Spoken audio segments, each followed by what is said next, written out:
Hello friends. अगर आप long term wealth creation चाहते हैं, अगर आप चाहते हैं कि आप आज से कुछ पैसा इकट्ठा करना शुरू करें जो कि आने वाले 10 साल 15 साल 20 साल में आपको एक सब्सटेंशियल अमाउंट दे सके, तो उसके लिए मैं आपको एक बहुत ही इफ़ेक्टिव वे बताना चाहता हूँ। वैसे तो आप सभी से जानते हैं, बहुत अच्छे से जानते हैं कि आप म्यूचुअल फंड्स में इन्वेस्ट कर सकते हैं। आप तो मैं आपको दो सजेशंस दे सकता हूँ। या तो आप एसआईपी करिए, सिस्टमैटिक इन्वेस्टमेंट प्लान। हर महीने एक पार्ट ऑफ सैलरी जो ऑटोमेटिकली आपकी सैलरी से डिडक्ट हो जाए, ताकि आपको अलग से पैसा निकालना ना पड़े और उसमें कंटिन्यूटी बने रहे इन्वेस्टिंग में। तो आप एसआईपी करें। और एसआईपी किसके अंदर करेंगे?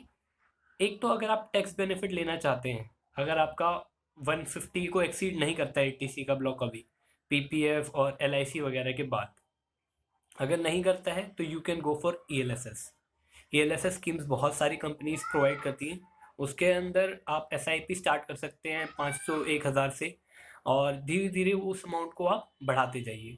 तो इसके द्वारा क्या होगा, आपकी एवरेजिंग का बेनिफिट मिलेगा आपको। जब मार्केट अप होगी तब भी आपने कुछ यूनिट्स खरीदी होंगी, जब बहुत ज़्यादा डाउन होगी तब भी खरीदी होंगी, एवरेज लेवल पे होगी तब भी खरीदी होंगी।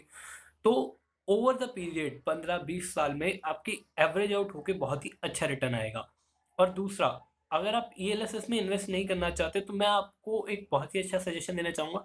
हमारे स्टॉक एक्सचेंज पे ही ईटीएफ, एक्सचेंज ट्रेडेड फंड्स बहुत सारे अवेलेबल हैं। गोल्डमैन सैक्स का है निफ्टी 20 करके, और एक्सिस का भी है, कोटक का भी है।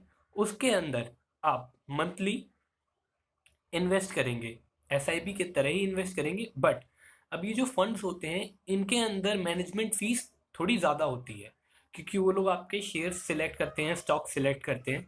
तो ईएलएसएस में क्या है, नहीं, ईएलएसएस नहीं, इसमें एक्सचेंज ट्रेडेड फंड में इंडेक्स फंड। अगर आप एक इंडेक्स फंड लेते हैं, तो जो भी निफ्टी इंडेक्स फंड लिया, तो निफ्टी में जो 50 स्टॉक है, उनकी जो जो मार्केट कैपिटल, जो जो वेटेज है, उसी वेटेज के अकॉर्डिंग वो आपका पैसा इन्वेस्ट कर देंगे। तो उसके अंदर मैनेजमेंट फीस बहुत नाम मात्र की होती है, क्योंकि उन लोगों को कुछ अपनी अकल लगानी नहीं है। जो करेंटली इंडेक्स का वेट है जिस जिस स्टॉक का, उसका उसी हिसाब से वो लोग इन्वेस्ट करते जाते हैं। तो एक बैलेंस बना के रखते हैं। और आप एसआईपी करेंगे तो आपको ये सबसे बेस्ट तरीका है। आप पर्टिकुलर स्टॉक पिक्स करेंगे, या फिर आप पर्टिकुलर फंड में जाएंगे लॉन्ग टर्म, ब्लू चिप कोई आइडेंटिफाई करेगा, ग्रोथ कंपनीज। तो उन सब के मुकाबले मुझे ये बेटर लगता है, क्योंकि इसके अंदर आप रिलायबल अच्छी कंपनीज में इन्वेस्ट कर रहे हैं, और आप एक टाइम पे बहुत सारा पैसा एक प्राइस पे नहीं दे रहे हैं। आपका एवरेज कॉस्ट एवरेज हो जाएगी, आपको कॉस्ट एवरेज का भी बेनिफिट मिलेगा। और ओवर द लॉन्ग टर्म जो सबसे बेस्ट तरीका पाया गया है फॉर वैल्यू वेल्थ क्रिएशन, वो यही है।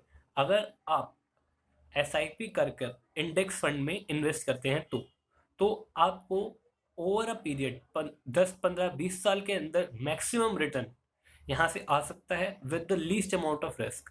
क्यों लीस्ट अमाउंट ऑफ रिस्क? क्योंकि अगर मार्केट गिरती भी है तो आपको बेनिफिट होगा, क्योंकि अब आप उस गिरे हुए प्राइस पे भी स्टॉक खरीदेंगे, और जब वो बढ़ेगी तो ये वैल्यू बढ़ेगी। और जब बढ़ती है तो भी आपको ज़्यादा टेंशन लेने की ज़रूरत नहीं है, ना गिरते हुए टेंशन लेने की ज़रूरत है, ना बढ़ते हुए। क्योंकि ना ही आप बहुत ज़्यादा हायर प्राइस पे ज़्यादा परचेजिंग कर रहे हैं, और ना ही लोअर प्राइस पे ज़्यादा परचेजिंग कर रहे हैं।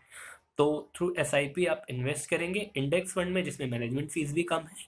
तो I think it will definitely help you in value creation. But इसके अंदर जो सबसे इंपॉर्टेंट चीज़ है, दैट इज डिसिप्लिन। डिसिप्लिन हम लोग लैक कर जाते हैं। हम लोग क्या करते हैं कि हम लोगों को सैलरी मिली तो हम लोगों के कुछ खर्चे हैं, उनको हम प्रेफरेंस देते हैं। तो मैं चाहूँगा कि आप उतने पोर्शन को हर हर महीने अपनी सैलरी के 2000 5000 10,000 पोर्शन को अपनी सैलरी माने ही ना। जैसे आपका पीएफ कटता है, जैसे आपको एलआईसी का पेमेंट करना है, जैसे आपको इंटरेस्ट का पेमेंट करना है अगर आपने होम लोन ले रखा है, या रेंट का पेमेंट करना है अगर आपने घर किराए पे ले रखा है, उसी तरह से treat this as a fixed obligation only then. तभी आपकी बहुत ही अच्छी वेल्थ क्रिएशन होगी, आपको वाकई में इसका बेनिफिट होगा। और स्टार्ट अर्ली। आपकी पहली सैलरी आए, मेक श्योर कि आप अपनी पहली सैलरी से ही, या आप जब भी कमाना शुरू करें 22 23 24 की एज से ही, you start saving and you start investing. अगर अभी आपका 80C 1.5 लाख और वो एनपीएस 50,000 2 लाख मिला के, अगर अभी वो फुल नहीं हुआ है, गो फॉर ईएलएस, क्योंकि डबल ईएलएसएस, क्योंकि डबल बेनिफिट है, टैक्सेशन बेनिफिट्स भी है।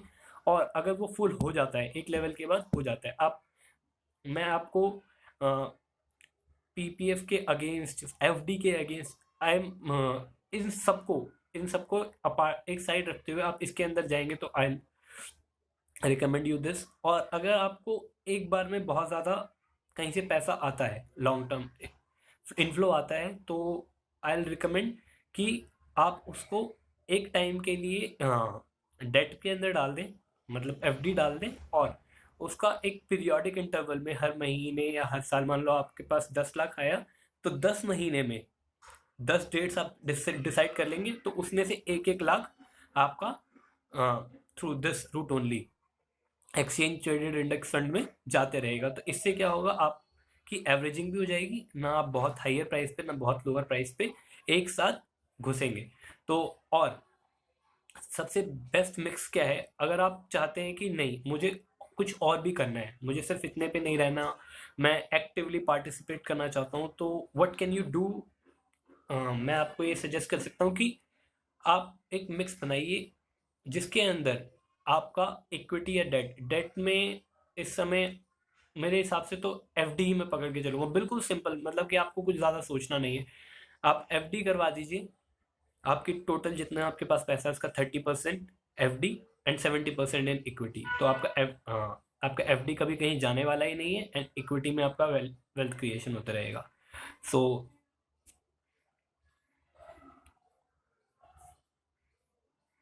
That's it friends, thank you very much.